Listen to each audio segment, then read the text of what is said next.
Hi everyone, welcome back to the channel, and this week a unboxing of a game from Worthington, one of their old school war games, one I've been monitoring for many years and managed to pick up a copy of Custers' Last Stand.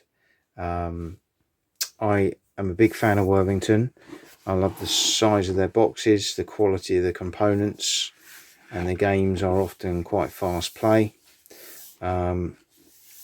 Just turn this one over so you can see that.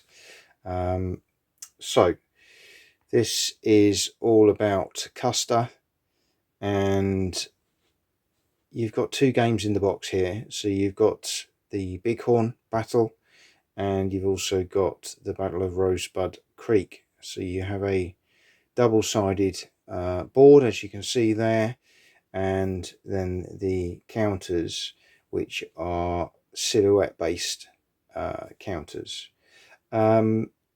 Seen some things online from people talking about the counters, and yes, there are perhaps better quality counters with some games covering these battles. I don't mind the silhouette side of things too much. At the end of the day, you just need to know what the unit is and what you're dealing with. It's more a cosmetic thing. I like the colouring though. I think it does stand out, and it's quite obvious who is who, as you'll see when we get into the box. What do you actually get? Well, you get, as I said, a double-sided mounted game board, 3 sheets of counters, dice, rulebook, battle book, and player aid cards. And this is a 2019 production. 2 players, 3 out of 10 difficulty, and playable within the hour. So let's show you a little bit of what you get with the game. As I say, this is a second-hand copy, not a brand new copy, but I still wanted to share this with you. I've always had an interest in this battle and this period, but not really ever gamed it, so this is my first foray into this part of history. My only kind of interaction perhaps with Custer is through his American Civil War service. We play a lot of ACW in the club, so this is the playbook. As you can see, as typical with Worthington, really nice publication with some lovely artwork. It's nice and easy to read, a nice bit of history, which I've already read and quite enjoyed reading, and a little bit about setup and some optional rules for each of the battles. So that's just a nice little extra publication that you get in with the game. Then you get the rules themselves, which, as you can see here, again, really nicely set out, very clear, as typical with Worthington. Everything is articulated in a nice, simple way.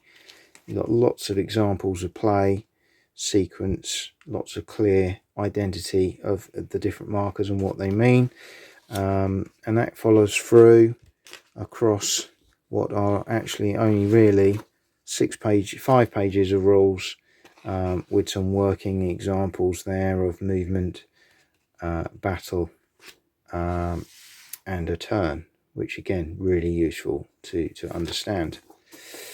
The counters are unpunched, so that's great because you can see these are really nice and colourful.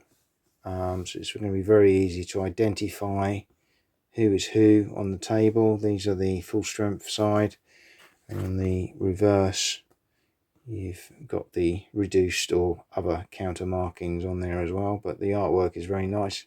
And you can see there, looking down on the table at this sort of distance from the camera, it's still clear and you can still make out the key elements of what you need. So it's not going to be difficult for those of us like myself who have eyesight issues as we get older. And again, nice little element here of, would you like the 7th Cavalry to be in this kind of yellow and blue, or the red and blue. You can choose if you want to use a different colour scheme. And then you got the other sort of Indian tribes on here, some of the other characters and companies.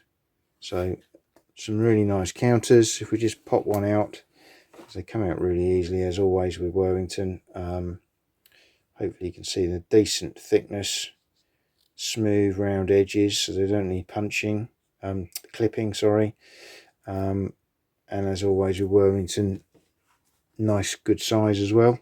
So these aren't small. So I think personally I'm quite pleased with those. I think they're really good. For some reason in this particular game, I've got two of these historical books. Maybe this was a Kickstarter edition with some extra bits thrown in, I don't know. You've also got really nice cardboard sequence of play sort of crib sheets with some key modifiers and things that you need to know. And you've got this one for the Rosebud battle, sort of telling you the counters in use for both sides.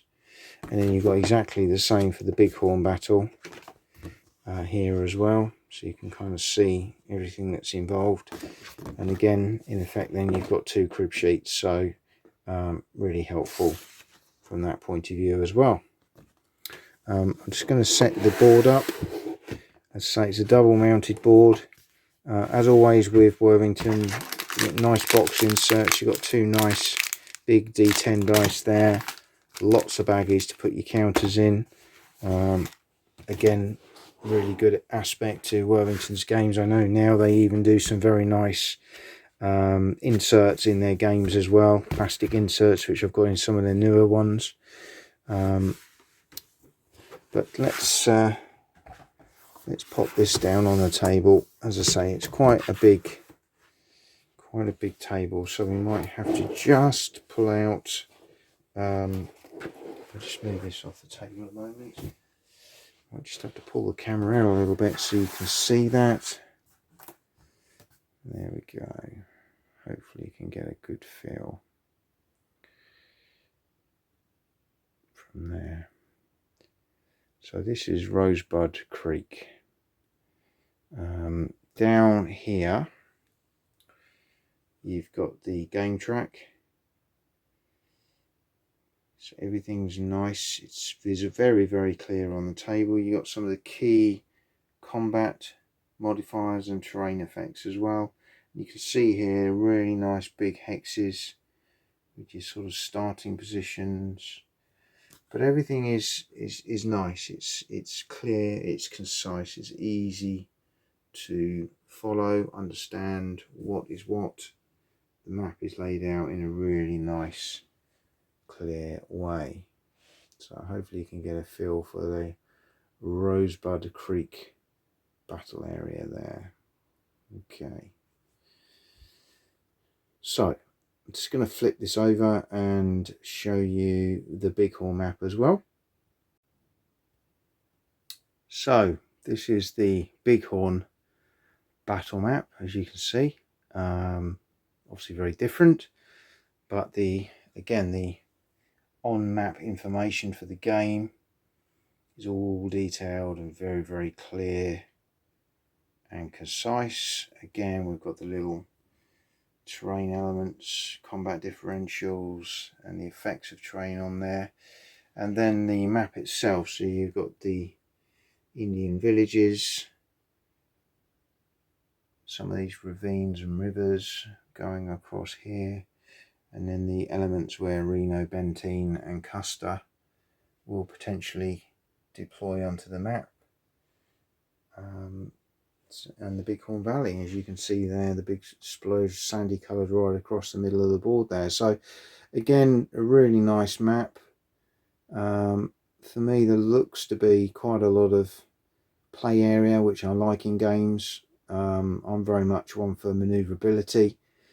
This type of period and battle suits manoeuvrability in my book, to a static engagement. You're dealing with mounted troops on both sides that should be able to move around quite quickly and do different things. So hopefully some different play options will materialise as we get into the game. Could this game be soloed? Possibly. I think it's probably designed more for 2 players. I'm not aware of a solo bot, but it may be something I'll have a look at when I get it on the table. But that is Worthington's Custers' Last Stand, the battles of Bighorn and Rosebud Creek. It's part of their old school Wargames, and as always, great quality components, nicely set out, simple rules, and I'm sure it will produce a game that will be challenging and good fun. The onus on fun. But I hope you've enjoyed this short unboxing, and look forward to seeing you all again soon. Bye for now.